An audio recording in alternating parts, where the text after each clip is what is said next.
Et pour en parler avec nous, Monsieur Bakary Gueye, écrivain et journaliste. Bonsoir. Bonsoir. Alors, les relations militaires Mauritanie-Maroc, comment évaluez-vous la coopération sécuritaire avec le Maroc dans le contexte sahélien? Merci beaucoup. Comme vous le savez, la Mauritanie et le Maroc entretiennent des relations qui sont très fortes. Les deux pays, effectivement, ont beaucoup de liens communs. Ils ont également beaucoup d'intérêts partagés. Sur le plan militaire, la coopération entre la Mauritanie et le Maroc remonte à 1971. Et cette coopération, à l'image de la coopération entre les deux pays, a effectivement évolué en dents de scie au fil des ans, parce que vous savez qu'il y a des contingences qui pèsent sur cette relation entre les deux pays. Mais on sait qu'avec la reprise vraiment des relations diplomatiques entre la Mauritanie et le Maroc, le réchauffement, je veux dire, vous savez que depuis maintenant 5 ans, depuis 2020 notamment, il y a un réchauffement des relations diplomatiques entre la Mauritanie et le Maroc. Et dans ce cadre, il y a eu vraiment une relance de la coopération militaire avec une commission mixte militaire qui existait d'ailleurs entre les deux pays. Cette commission a été créée en 2006, mais c'est à partir de 2020 que cette commission a commencé à faire des réunions annuelles. Donc cette commission s'est réunie régulièrement pour discuter des problèmes donc, de coopération militaire entre les deux pays. Est-ce un levier régional durable ou une attente conjoncturelle? Oui, comme vous le savez, le Maroc et la Mauritanie sont deux pays essentiels et jouent un rôle très important au niveau de l'intégration régionale. Sur ce plan, il y a plusieurs initiatives. Comme vous le savez, la Mauritanie est un pays qui est considéré comme un îlot de stabilité au niveau de la région du Sahel, qui connaît aujourd'hui beaucoup de problèmes dus notamment à cette montée du terrorisme dans la région et à l'instabilité politique. La Mauritanie donc, a toujours été donc, à la tête des initiatives d'intégration sous-régionale, des initiatives notamment dans le domaine sécuritaire, parce que vous le savez, la Mauritanie, c'est sous l'initiative de la Mauritanie que le G5 Sahel a été créé en 2014. Le G5 qui donc avait pour objectif de coordonner les efforts de sécurité et les efforts de développement au niveau de la région du Sahel. Et donc aujourd'hui, la Mauritanie, considérée comme un îlot de stabilité, qui a également une approche de lutte contre le terrorisme qui s'exporte bien au niveau de la région. Et la Mauritanie est également un interlocuteur qui est très bien écouté au niveau de la région, ce qui fait qu'elle joue vraiment un rôle extrêmement important au niveau, par exemple, de l'intégration régionale. Le Maroc également, avec son initiative, l'initiative du Maroc Atlantique qui a été lancée par le roi Mohamed VI, et une initiative également qui vise une intégration régionale. Le Maroc qui, comme vous le savez aujourd'hui, constitue un hub régional, un hub mondial, parce qu'il a une plateforme portuaire qui est la plateforme la plus importante d'Afrique, la plateforme de Tanger Med, qui pourrait par exemple permettre à ces pays du Sahel, notamment confrontés au terrorisme, le Burkina Faso, le Mali, etc., qui leur permet vraiment une véritable intégration régionale par l'intermédiaire donc de ce hub régional qui est le Maroc, un hub qui ne pourrait pas exister également sans l'aide de la Mauritanie qui constitue un trait d'union entre ces pays et le Maroc. Et maintenant, quel impact sur l'équilibre Mauritanie-Maroc-Algérie? Oui, vous savez, ce triptyque est marqué aussi par la question du Sahara. Comme vous le savez, c'est une question épineuse qui est là depuis plusieurs décennies et une question qui plombe un peu les relations entre les différents pays que vous venez de citer. Comme vous le savez, la Mauritanie, depuis la fin de la guerre du Sahara, adopte une position de neutralité et arrive vraiment à donc respecter cette neutralité à l'égard donc de ce conflit, à l'égard des deux pays qui sont toujours en conflit, les deux pays que sont le Maroc et l'Algérie. Et aujourd'hui, la Mauritanie essaie vraiment de jouer sa partition pour vraiment un rapprochement et pour une meilleure intégration régionale.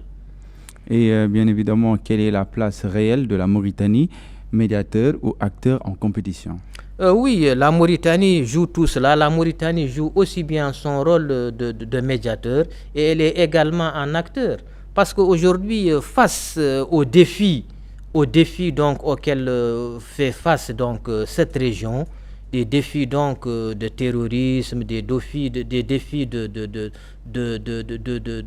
migration clandestine, des défis de criminalité transfrontalière. Donc face à tous ces défis-là, la Mauritanie qui est aujourd'hui au centre donc de tous ces défis-là est aussi bien un acteur qu'un médiateur. Comme je vous l'ai dit tantôt, la Mauritanie a une très bonne appréciation au niveau de la région, aussi bien de la région Maghreb que de la région du Sahel. Et elle joue vraiment un rôle très important de médiation. Elle est présente dans toutes les médiations au niveau régional pour la résolution des conflits. Et cette position-là, je crois qu'elle la joue assez bien. Et ce rapprochement peut-il déboucher sur une sécurité collective au Sahel? Bien entendu, c'est même crucial, c'est important. Vous savez que le terrorisme aujourd'hui touche l'ensemble des pays du monde.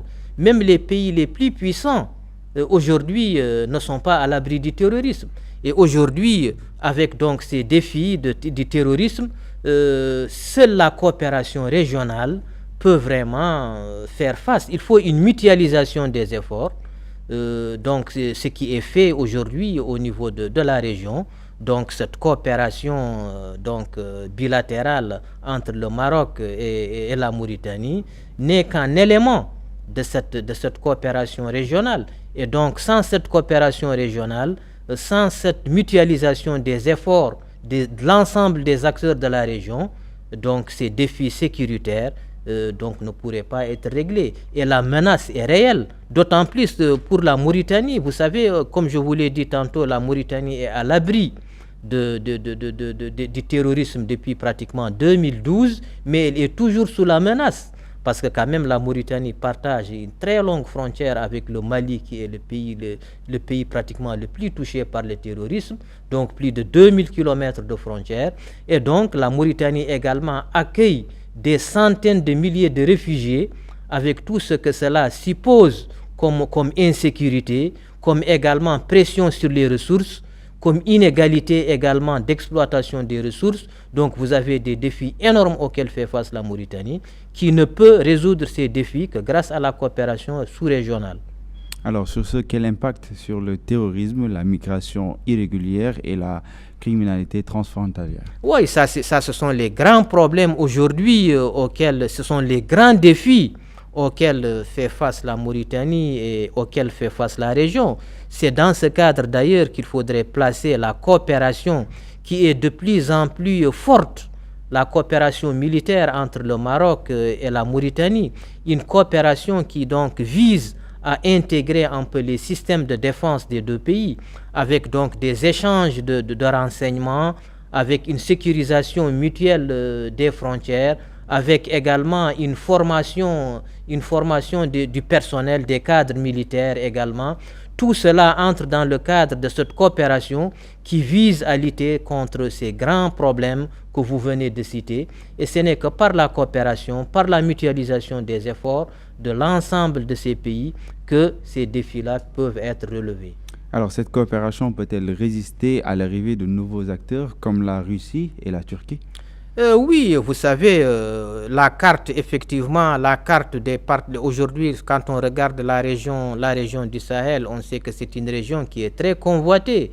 C'est une région également où on trouve une présence de beaucoup d'acteurs, de grands acteurs et des acteurs de moindre importance. Donc tous ces acteurs-là essaient un peu ils sont là, ils sont censés être là pour aider un peu à ramener la paix, à ramener la normalité au niveau de cette région qui est aujourd'hui secouée par le terrorisme. Donc l'ensemble de ces acteurs, chacun essaie de jouer sa partition, et il y a également effectivement une tentative de synergie de l'ensemble de ces efforts. Et au niveau de la Mauritanie essaie effectivement de jouer sa partition en coopérant bien entendu avec tous ces acteurs, et à profiter également de la bonne image qu'elle a au niveau de l'ensemble des acteurs pour essayer de peser sur la situation sous-régionale. Évidemment. Et enfin, sommes-nous face à un nouveau pôle stratégique ou à une convergence temporaire? Oui, vous savez, le Sahel, effectivement, c'est un pôle stratégique. C'est un pôle stratégique. Le Sahel, c'est effectivement aujourd'hui une région qui est très convoitée, mais malheureusement, c'est une région qui est très instable. Et c'est cette instabilité-là qui fait qu'aujourd'hui, il y a cette présence de beaucoup d'acteurs. Mais tous ces acteurs, la majorité de ces acteurs, notamment des acteurs qui venus de pays qui sont des pays très importants, de grands pays, courent derrière des intérêts. Donc tout ce monde-là essaie un peu de jouer pour essayer un peu d'avoir une place au soleil au niveau de cette région. Mais en tout cas, tant qu'il n'y a pas un rétablissement de la normalité, un rétablissement de la paix dans cette région, je crois que tous les intérêts qui sont visés ne pourraient pas vraiment être réalisés. C'est pourquoi l'ensemble de ces acteurs essaient, en tout cas, chacun en ce qui le concerne, non seulement d'essayer de défendre ses intérêts, mais également d'essayer d'aider cette région à pouvoir retrouver une situation normale, car il y va vraiment de l'intérêt de tous. Alors, merci, Monsieur Bakary Gueye. C'est moi qui vous remercie. Merci beaucoup.